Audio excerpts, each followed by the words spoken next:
ជំរាបសួរបងប្អូនទាំងអស់គ្នានេះជាម៉ោងទី2ដែលយើងនឹងធ្វើការបង្កើតទម្លាប់រស់នៅពេលដែលឃើញពួកគាត់លេងប្រដាប់លេងហើយមានភាពរញ៉េរញ៉ៃជារៀងរាល់ថ្ងៃ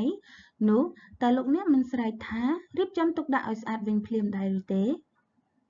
ការរៀបចំគឺអាចក្លាយជាការលេងដែលសប្បាយរីករាយសម្រាប់កុមារវាមិនមែនជាភាព stress ឬជាការតានតឹងសម្រាប់ពួកគាត់នោះឡើយនៅថ្ងៃនេះខ្ញុំនឹងបង្ហាញលោកអ្នកពីវិធីសាស្ត្រដ៏គួរឲ្យភ្ញាក់ផ្អើលមួយដើម្បីឲ្យកូនរបស់លោកអ្នកចង់សម្អាតដោយខ្លួនឯងការរៀបចំមិនមែនគ្រាន់តែជាការសម្អាតធម្មតាតែប៉ុណ្ណោះនោះទេដំណើរការដែលប្រមូលកូនឡានទៅតាមកូនឡានតុក្កតាទៅតាមតុក្កតាបែបនេះគឺជាការរៀនពីការបែងចែកជាមូលដ្ឋានគ្រឹះនៃគណិតវិទ្យាតាមរយៈការរៀបចំទុកដាក់ខួរក្បាលរបស់កុមារនឹងមានការអភិវឌ្ឍសមត្ថភាពបែបសមហេតុសមផលដើម្បីកំណត់លក្ខណៈរបស់វត្ថុនិងបង្កើតសណ្ដាប់ធ្នាប់បានយ៉ាងល្អមូលហេតុដែលកុមារមិនអាចសម្អាតបាននោះគឺដោយសារតែពួកគេមិនដឹងថាត្រូវដាក់របស់របរនោះនៅត្រង់ណាសូមជួយបិទឈ្មោះនៅនឹងកន្ត្រកឬប្រអប់ថានេះជាផ្ទះដំអិតនេះជាផ្ទះតុក្កតាប្រសិនបើលោកអ្នកជួយបង្កើតនៅផ្ទះ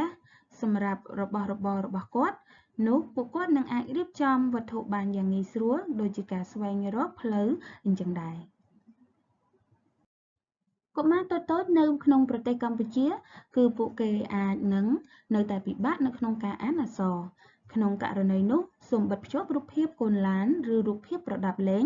ដែលបិទនៅខាងមុខប្រអប់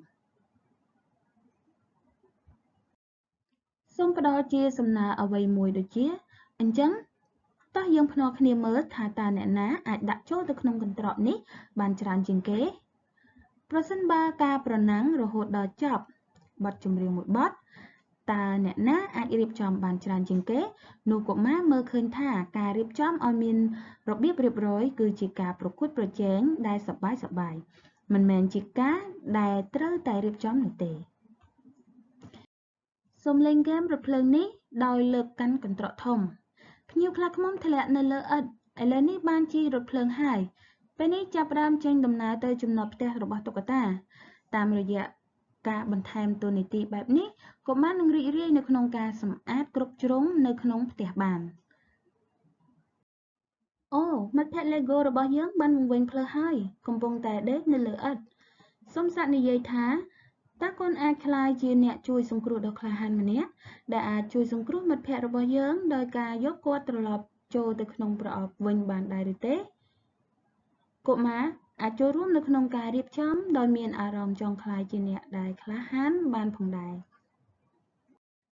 នៅពេលដែលមានប្រដាប់ប្រដាលេងរញ៉េរញ៉ៃច្រើនខ្លាំងពេកកុមារអាចនឹងមានភាពច្របូកច្របល់បានសូមជួយបង្រួមបរិមាត្រដូចជានៅថ្ងៃនេះកូនសម្អាតអ្វីដែលនៅក្នុងប្រអប់ពណ៌ខៀវនេះតែប៉ុណ្្នឹងទៅបានហើយ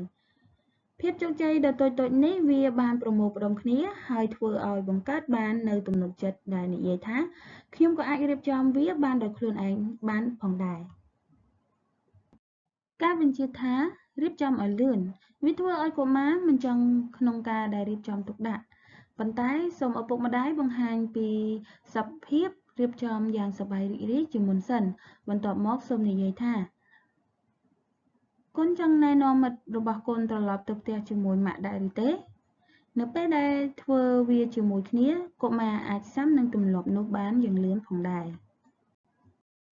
តាមរយៈការលេងដោយរៀបចំឲ្យមានរបៀបរៀបរយនេះកុមារអាចរៀនបានពីគុណតម្លៃនៃវត្ថុរបស់ខ្លួននិងមានទំនួលខុសត្រូវ